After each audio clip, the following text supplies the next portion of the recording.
البدع والأهواء، أهل البدع العقائدية وأهل البدع السياسية. نقول بيننا وبينكم السلف، بيننا وبينكم الكتب، كان فيقول البدع بيننا وبينكم. Bismillahirrahmanirrahim. Alhamdulillah. Wassalatu wassalamu ala Rasulillah wa alihi washabihi wa ba'd. Kita meneruskan bacaan kitab Bulughul Maram yang ditulis oleh Al-Hafidz Ibnu Hajar Al-Asqalani rahimahullah taala. Kita sudah masuk di bab syurutus shalah, bab syarat-syarat salat. Yang disebutkan syarat-syaratnya ya ada sekitar 9 yang kemarin kita sebutkan. Muslim berakal, kemudian berwudu, ya. Demikian juga Islam, dan yang masih kita bahas ya, yaitu menutup aurat. Beberapa hadis yang sudah kita sebutkan yang dibuat oleh Al-Hafidz Ibnu Hajar Al-Asqalani rahimahullah taala. Maka di situ ada beberapa permasalahan. Setelah kita sebutkan bahwa menutup aurat termasuk syarat sah salat. Apabila dia tidak menutup aurat dan dia mampu untuk menutup, maka salatnya adalah batal. Tapi di sini terjadi perselisihan batasan aurat itu sendiri, ya, untuk laki-laki dan perempuan di mana. Sudah kita sebutkan beberapa ucapan para ulama.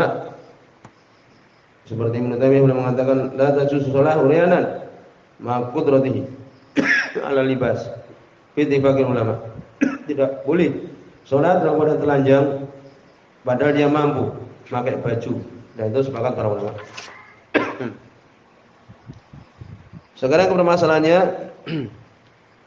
batasan aurat untuk laki-laki itu jadi perselisihan. Ya. Jumhur berpendapat yaitu antara apa? Surah wa rukbah. Yang kemarin mungkin kita sudah singgung sebagian ya, yaitu antara pusar sampai lutut, kan demikian.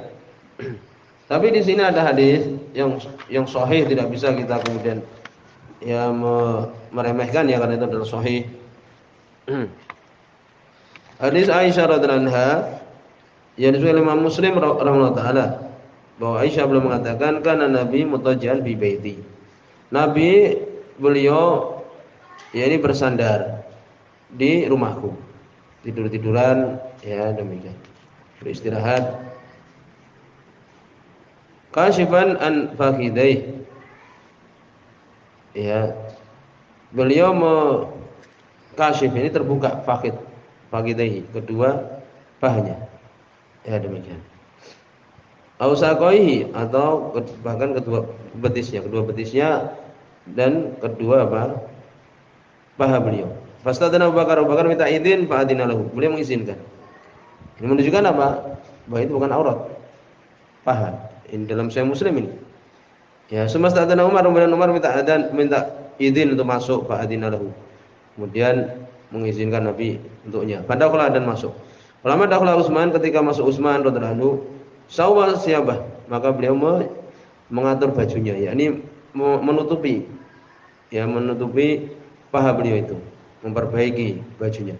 Tsumma kemudian beliau mengatakan, ala astahi min rajulin tastahi minul malaikah. Kenapa aku tidak malu dari seorang yang malaikat malu darinya? Ini keutamaan Utsman bin Affan juga radhiyallahu.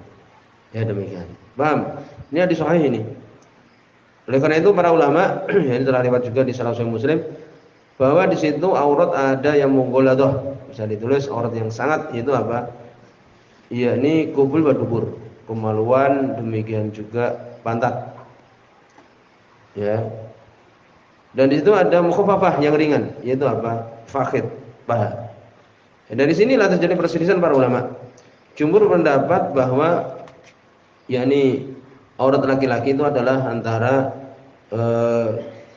pusar, ini tengah ini, udel istilahnya, sampai ke lutut itu. Tapi kita tidak bisa kemudian berpaling dari di sini. Kemudian disebutkan di sini ucapan para ulama yang penting. Apakah boleh seseorang untuk kemudian sholat, kalau sudah tadi kita sebutkan ada aurat dua tadi kan, ada yang sangat sekali, ya, atau dan ada yang ringan.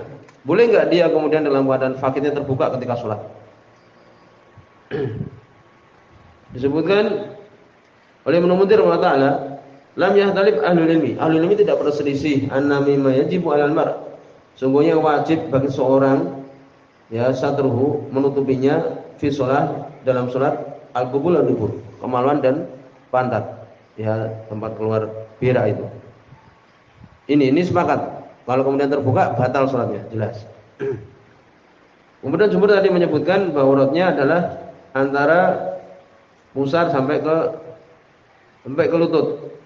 Ya demikian. Tapi dari hadis yang tadi kita sebutkan maka disimpulkan ya ulama alam setelah dikatakan bahwa fakid bukan termasuk aurat ya. Tetapi hendaknya diketahui bahwa ketika sholat wajib untuk kemudian paha ini untuk ditutupi. Dalilnya yang sudah kita baca. Ya idza kana wasi'an faltahib bihi. Apabila baju itu luas maka faltahib bihi untuk menutupi dengannya. Ya sudah kita lewat kemarin sebutkan. Wa khalif baina tarafai dan untuk ya menyilangkan dua pojoknya. Jadi untuk ditutupi kalau bajunya itu luas untuk ditutupi apa? Pundak. Ya, demikian. Ini pundak berarti masuk di situ apa? Pusar. Wa in kana dhaiqan kalau dia itu sempit fattazir bihi maka untuk menjadikannya sarung. Sarung itu mana batasannya? Sudah pusar. Jadi demikian kalau dia mampu kemudian terbuka auratnya maka tidak boleh salatnya. Ya demikian. Dalilnya adalah ini. Memang tadi adalah apa? Tidak aurat ya sudah kita tidak bisa kita lari dari hadis dalam Sahih Muslim tadi. Kisahnya Utsman bin Affan radhiyallahu anhu. Ya, yang Nabi kemudian menutup paha beliau. Kan demikian. Tetapi bersama dengan itu dengan ada hadis yang kita sudah baca pada pertemuan terlewat. Ya. Yaitu hadis Jabir bin Abdullah radhiyallahu anhu hadis Bukhari Muslim. Idza kana sawf wasi'an kalau baju itu adalah luas. Ya, kita punya baju luas. Apalagi punya gamis dan semisalnya dan baju biasa itu. Ya, fal taqib bihi. Maka untuk diselisihkan bihi yakni fi shalah ketika salat. Riwayat Imam Muslim fa khalif baina tarafai untuk diselisihkan ya, diletakkan di kanan dan diletakkan di kiri. Itu kalau berupa kain, kalau baju kan sudah mesti ditutup kedua pundaknya itu. Ya itu, inilah diantara dalilnya. Paham? Jadi dalilnya itu, ketika sholat apabila terbuka pahanya maka tidak sah. Ya demikian. Apa dalilnya ini tadi? Ya demikian. Ketika sholat, bahkan disebutkan ulama bahwa sholat itu ada qadru zaid, ada kadar tambahan. Sudah selesai ya. Ini untuk laki-laki. Ya. Demikian juga hadis Bukhari Muslim hadis Abu Hurairah la yusalli ahadukum fi shaf wahid laisa ala atiqi syai'. Tidak sholat salah seorang kalian ya di dalam baju yang satu tidak ada di pundaknya sesuatu pun. Ya ini kalau dia punya harta, punya keluasan harta, tidak boleh dia sholat pundaknya terbuka, tidak boleh. Bukhari Muslim hadis ini. Berarti ini lebih dari apa sekedar pusar kan itu. Ya itu. Jadi kesimpulannya untuk laki-laki yaitu apa? Kalau dia mempunyai kelebihan maka pundaknya harus tutupi. Atau salah satunya. Ya itu. Tapi kalau tidak ada kecuali sarung maka wajib untuk kemudian pusar sampai ke lutut. Lalu bagaimana tadi riwayat Imam Muslim tadi tentang kisahnya Utsman? Ya ini hukum tentang apa? Aurat selain sholat. Ya sudah selesai. Ya itu. Adapun ketika sholat hadis Jabir dan hadis Abu Hurairah ini menyebutkan tidak boleh seorang kalau dia punya harta kemudian di pundaknya tidak ada baju. Salah satunya atau kedua-duanya harus ada di situ kain yang menutupi. Ya, selesai di sini tentang aurat untuk laki-laki. Adapun perempuan ya disebutkan hadis yang dibawakan oleh Ibnu Hajar rahimahullah ya untuk kemudian menutupi baju ya itu adalah badannya, demikian juga himar menutupi kepalanya sudah kita bicarakan yaitu adalah dhaif. Ya tetapi di situ ada hadis yang menunjukkan tentang apa? Tentang ya batasan aurat perempuan. Adapun sekarang kita bahas adalah ketika apa? Ketika dia sholat. Ini hadul aurah 'alal mar'ah. Ini batasan aurat untuk perempuan. Ibnu Munzir beliau mengatakan, ya ini. Hal-hal yang ijma' seperti ini sangat penting sekali. Ajma'ul ilmi 'ala anal mar'ah hurrah. Sepakat ahlul ilmi bahwa perempuan itu hurrah, yakni merdeka, balik sudah balik. Alaiha an tukhamira ra'saha idza shalat. Wajib untuk tukhamira, sudah kita lewat, yaitu menutupi kepala, menutupi rambutnya, wajib. Ya ini. Wa ala annaha in shalat wa jami'u al-maqsuf, dan ijma' para ulama kalau dia salat kemudian semua dari rambutnya itu terbuka, anna sholataha fasidah, salatnya rusak, batal. Perempuan salat rambutnya kelihatan semuanya, ya, maka salatnya batal, selesai. Ya itu. Ini berarti menunjukkan ada isyarat bahwa kalau dia di rumah, ya, kalau di luar sudah pembahasan aurat perempuan, ya, tapi kalau di rumah rambutnya sebagian kelihatan, tidak batal. Ini ada isyarat seperti itu. Karena ijma' kalau semuanya kelihatan maka sholatnya batal. Ya demikian. Demikian juga menyebutkan beliau Ibnu Munzir, ini penting juga ijma' perempuan yang merdeka kalau sholat hendaknya terbuka wajahnya. Kalau di rumah kan demikian. Kemudian juga disebutkan ini maksyufatul wajh, terbuka wajahnya ketika sholat. Sekarang berselisih tentang apa? Selesai berarti, ya, wajahnya terbuka ketika sholat, kemudian kepalanya tertutupi, ya. Kalau terbuka semuanya tidak sah sholatnya. Kalau ada sedikit rambutnya mungkin kelihatan, kalau di rumah maka tidak batal, walaupun ya hendaknya ditutupi, ya, sebagaimana dia keluar rumah kan itu. Ada wajahnya terbuka. Sekarang masalah qadamain, yaitu apa? Telapak kaki untuk perempuan.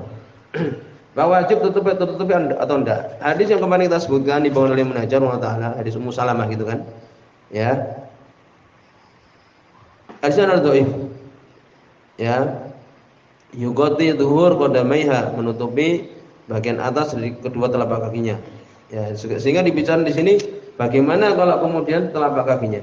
Tidak ada dalil yang kuat tentang masalah ini. Ya. Kesimpulan adalah boleh kalau di rumah, ya, untuk kemudian telapak kakinya kelihatan. Ini perempuan. Lalu bagaimana di situ hadis dalam, ya, hadis Ibnu Umar radhiyallahu anhuma ketika Nabi sallallahu alaihi wasallam ditanya. Ya, disebutkan Ibnu Umar, ya, beliau menyebutkan ketika Nabi mengatakan la yundurullah ila man jara sabahu khayala. Allah tidak melihat seseorang yang dia itu memanjangkan bajunya sampai, ya, menutupi mata kakinya dalam badan sombong. Ini suatu yang namanya isbal itu. Maka Ummu Salamah mengatakan fa kaifa tasna'u anisa? Bagaimana kalau perempuan dari Rasulullah? Bi duyulihinna, terhadap apa? Kelebihan-kelebihan bajunya itu. Ya, jilbabnya itu melebihi sampai ke bawah kan gitu. Qala Nabi menganjurhina shibron, maka untuk kalau perempuan lain lagi, maka untuk ditambahkan satu apa? Satu ini jengkal. Ya, ini telapak tangan ini. Faqalat, maka ya, kemudian Ummu Salamah mengatakan idan tangkasib aqdamahuna. Aqdamuhuna, kalau demikian cuma satu jengkal saja kelihatan apa? Telapak kakinya. Telapaknya ini. Sehingga sebagian berpendapat berarti kan dia tidak boleh untuk kemudian terbuka telapak kaki ini. Kalau masih kelihatan, Nabi mengatakan kalau demikian fayruhinahu dira'an, tambahlah satu dira', yakni satu hasta. La yazidna, jangan ditambah. Dijawab, ya, hadis ini bagaimana? Berarti kan harus tutupi untuk telapak kakinya. Jawabannya mudah, yaitu apa? Ini ketika keluar rumah. Ketika keluar rumah harus tutupi. Kalau di rumah ya enggak. Ya demikian. Kan tidak ada dalil yang khusus perempuan harus menutupi telapak kaki yang bawah itu loh, kaki telapak kakinya. Walaupun di atasnya tetap ditutup. Ini kesimpulannya, seorang perempuan sholat untuk kemudian apa? Menutup aurat. Adapun, ya, sebagian rambutnya kelihatan, tidak membatalkan, tapi ditutupi, hendaknya ditutupi. Ya alladzina amanu khudhu zinatakum inda kulli sholawat. Orang beriman tutuplah, ya, ambillah perhiasan kalian ketika sholat. Ya demikian. Kemudian telapak kaki tadi kita sebutkan tidak ada dalil yang menunjukkan yang jelas untuk menutupi, tapi hendaknya sholatnya tutupi. Kemudian kalau di rumah wajahnya terbuka, tadi kita sebutkan. Itu kesimpulannya adalah demikian. Ada Buddha disebutkan, ya, Al-Khiraqi menyebutkan suratul ammah makshufatur ra's jaizah. Salat budak perempuan, ya, terbuka kepalanya boleh. Sebutkan demikian di budak. Kemudian bagaimana terbuka aurat dengan tidak sengaja, tidak batal, ya. Kemudian juga kesimpulannya seorang ketika sholat hendaknya apa? Meletakkan di pundaknya itu apa? Kain, baju. Tadi sudah lewat pembahasan, ya kan? Ya, tidak boleh kedua-duanya itu tidak ada kainnya. Ya. Kalau kemudian tidak punya, kainnya kurang pemain, ya sudah didahulukan apa? Ini pusarnya sampai ke lutut. Ya, seperti menggunakan sarung atau semisalnya. Kemudian juga disebutkan bagaimana kalau kemudian diletakkan di pundaknya tali, ya tidak, itu bukan dikatakan baju itu, demikian.